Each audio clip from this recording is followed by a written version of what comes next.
बैठ जाओ तुम वहां पे, बैठो बैठो, नंगे सर बैठ क्या कर रहे हो? बैठो तुम वहां पे, मेरी बात सुन। क्या तुम्हारी बात सुनो? बैठो तुम, क्या बैठे? बैठ जाओ तुम। ये क्या कवाली की महफिल नहीं है, कवाली की महफिल नहीं है, ऐसे जलील नहीं किया जाता। कवाली की महफिल नहीं है, मुफ्ती साहब कवाली है ये, कवाली थी वो, ऐसे जलील नहीं किया जाता है। बैठे हुए कवाली थी वो, कवाली थी वो, नहीं वो कवाली थी वो। कवाली में आप तो रुके हुए थे। बैठ जाओ सब, बैठ जाओ सब, बस भाई इस्लाम करने के लिए बैठा हुआ हो, बैठ जाओ बैठ जाओ। नहीं वो गलत है, जो कुछ हुआ वो गलत है, जो कुछ हुआ वो गलत है, जो कुछ हुआ वो गलत है, नहीं है। हाँ हाँ क्या यहाँ तो नाच को सुनना चाहता है वो, नाच को सुनेगा वो, नाच को सुनेगा, नाच को सुनाओ, दीनी मजलिस में नाच कराओगे तुम? बैठ बैठ।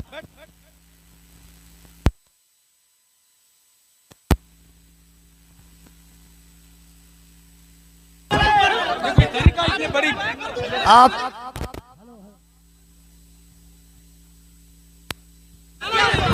हेलो हेलो, जब मुफ्ती साहब को मालूम था कि शब्बीर बरकाती आ रहे हैं तो मुफ्ती साहब को आना ही नहीं चाहिए था, यहाँ आना ही नहीं चाहिए था। सर आपको ऐसे जलील नहीं किया जाता मुफ्ती साहब, ऐसे जलील नहीं किया जाता किसी को, ये इस्लाम नहीं है। नहीं मुफ्ती साहब, मैं भी जलसा पढ़ रहा हूँ, ऐसे जलील एक मेहमान को इस तरह जलील नहीं किया जाता है, ये कोई मुआवजा नहीं है। आप जान रहे थे कि शब्बीर आ रहा है। हजरत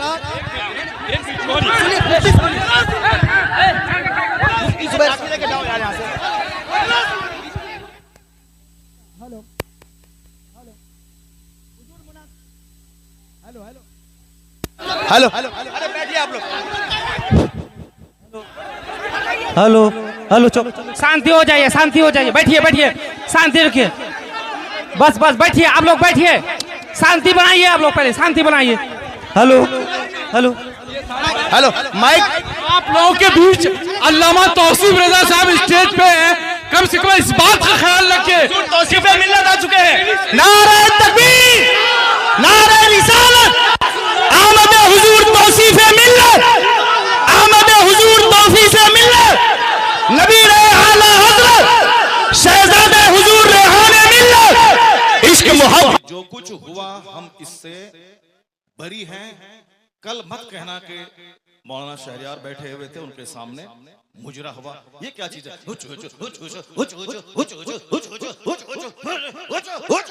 क्या है ये, क्या है ये?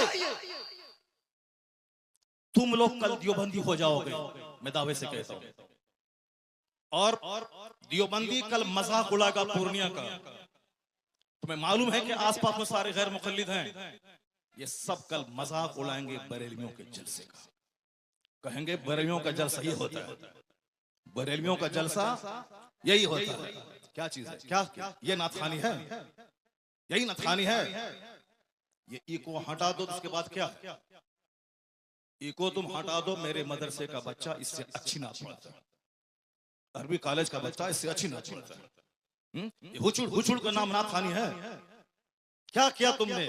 सुन्नियत को बदनाम किया, बरेलवियत को बदनाम किया, मसलक के आला हजरत को बदनाम किया। इसी का नाम जलसा है, इसी का नाम कॉन्फ्रेंस है, इसी का नाम सीरत का जलसा है। वो तो हम फंस गए मजमे में, हम बैठ गए, मुफ्ती जुबैर साहब भी फंस गए जो मजमे में बैठ गए।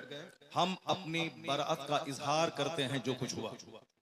मुफ्ती साहब किबला भी अपनी बराअत का इजहार करते हैं, ताकि कल मत बोलना कि मनाज़िर अहले सुन्नत काज़ी सीमांचल बैठे हुए थे, उनके सामने मुजरा हो रहा था।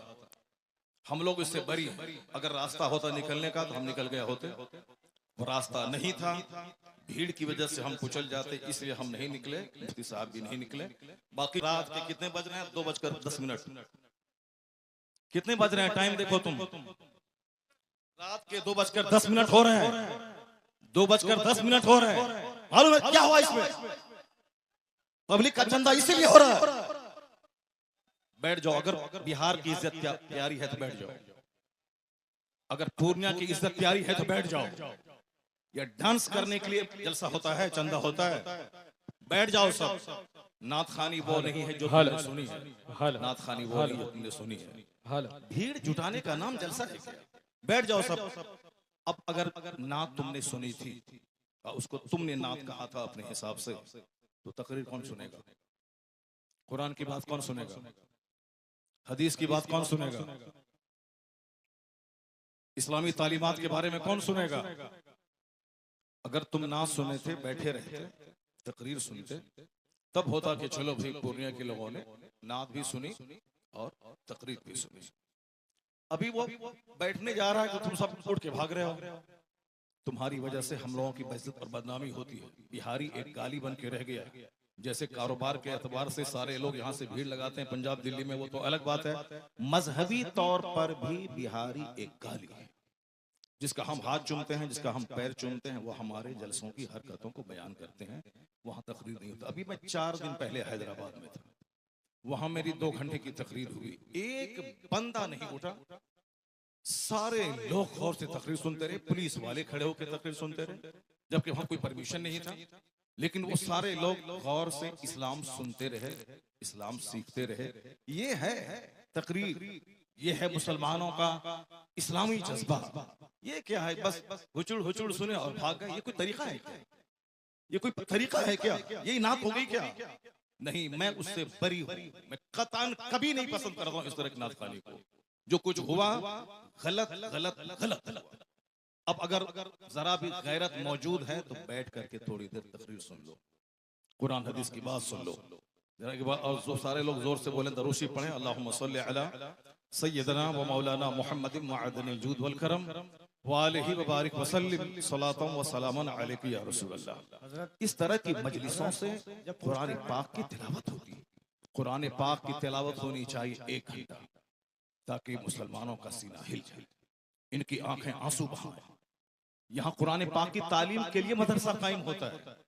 मदरसे के जलसे में कुरान पाक की तालीम पे फोकस दिया जाता है। तो हमारे जलसे भी इस्लामिक इन्वायरमेंट में होते हैं।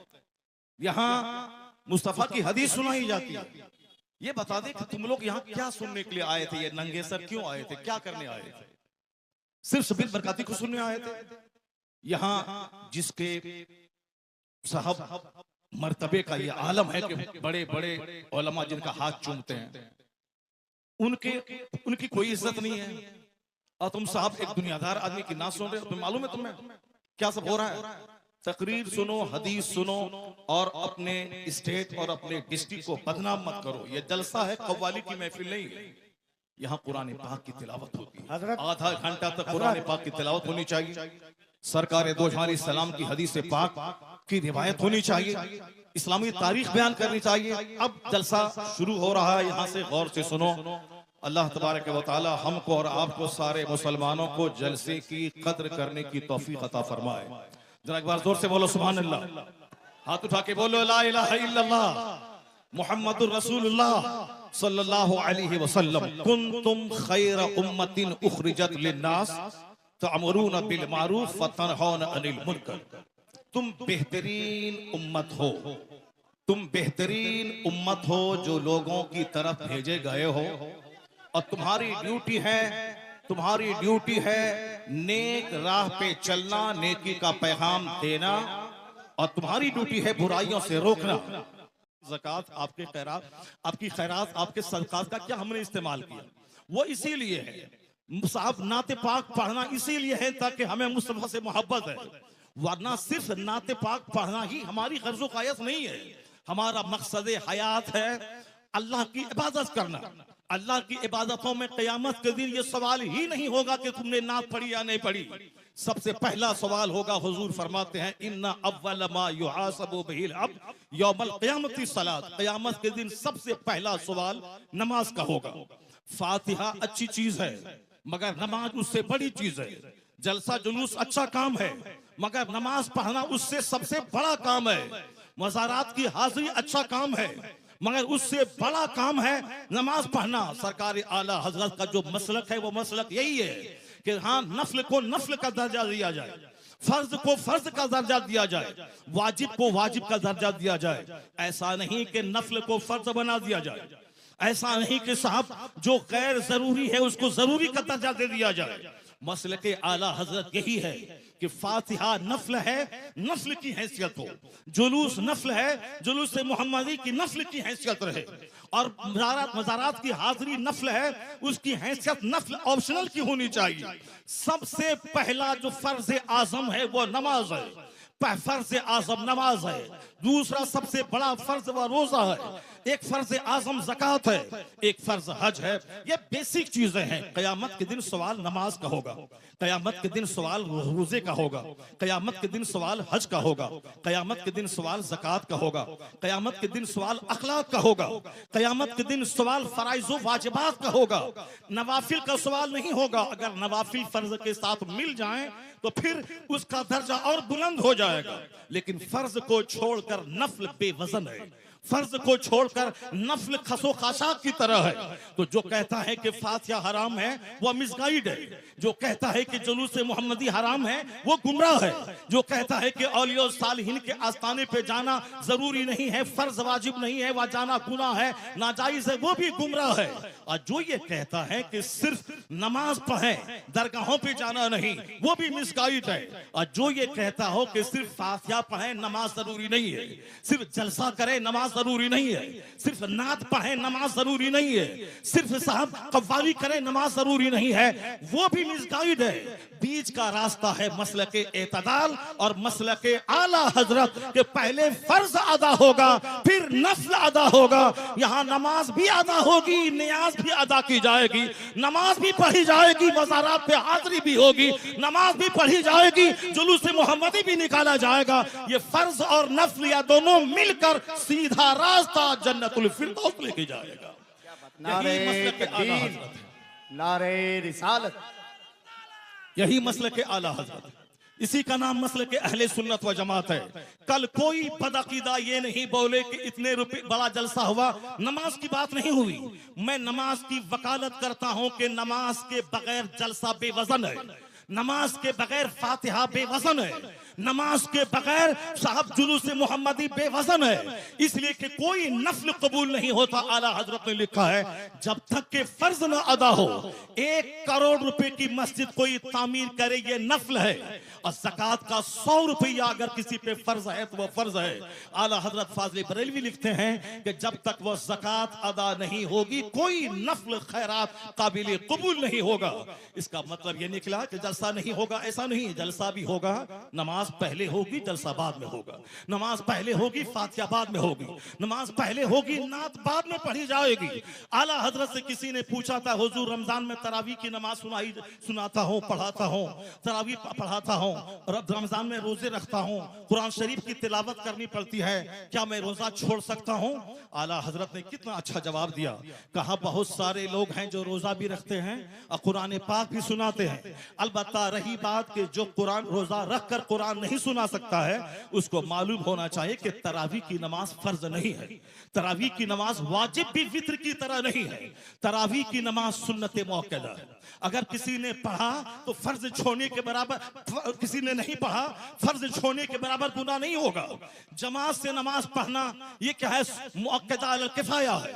अगर जमात मस्जिद में तरावी की हो गई और फिर सारे लोग अपने घर में कुछ लोग पढ़ लिए, घर में पढ़ने वाला मुजरिम नहीं होगा। लेकिन अगर जोहर की जमात छोड़ दिया वो मुजरिम होगा। कहते हैं कि जो चीज फर्ज है रोजा, उसको छोड़कर ये तरावी की बात कर रहा है। बेहतर यही है कि वह तरावी अगर नहीं सुना सकता है, अलम तरा कैफा से लेके कुल बिरब्बिन नास तक, इसको पढ़ के अपनी तरावी पढ़ ले, मगर रोजा न छोड़े, क्योंकि रोजा फर्ज है, तरावी की नमाज सुन्नत है। ये फर्ज को फर्ज समझा जाए, नफल को नफल समझा जाए, जुनून और मजनू बन के ये न बताया जाए जलसे और जुलूस और अपने आलिमों की तौहीन नहीं की जाए। हमारी सबसे बड़ी विडंबना यही है कि हम लोग गैर जरूरी को जरूरी समझते हैं। अल्लाह पर विश्वास करें, अल्लाह रब्बुल इज्जत ही इज्जत देने वाला, वही बंदों को जलील करने वाला, वही मदरसों को तरक्की देने वाला, वही लोगों के दिलों में अल्लाह ही मोहब्बत डालने वाला है। बेशुमार लोगों ने बड़े बड़े जलसे किए, मदरसे में तालीम नहीं हुई, वह मदरसा उजड़ गया। मैंने मुख्तसर सी जिंदगी में इसको देखा है।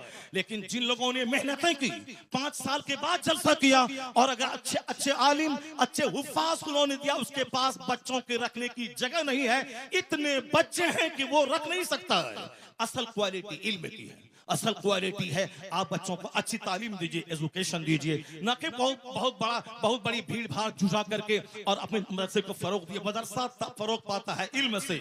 मैं तमाम सुन्नी मदारिस के लोग जिम्मेदारों से कहता हूं, तालीम पे फोकस दें, दरसगाह पे फोकस दें, अच्छे आलिम को रखें, अच्छे उफाज को रखें। अगर एक बच्चा फारिग हुआ, अगर सही ढंग से कुरान सुनाया, तो सारे लोग यही कहेंगे, ये बता दे तू किस मदरसे में पढ़ा है, वो तेरा उस्ताद कौन है। यानी वही एक बच्चा आपका सबसे बड़ा प्रचारक हो जाएगा। वही एक बच्चा आपके मदरसे की खूबियों को दूसरों के सामने एग्जीबिशन करने वाला एक जबरदस्त अलमबरदार हो जाएगा।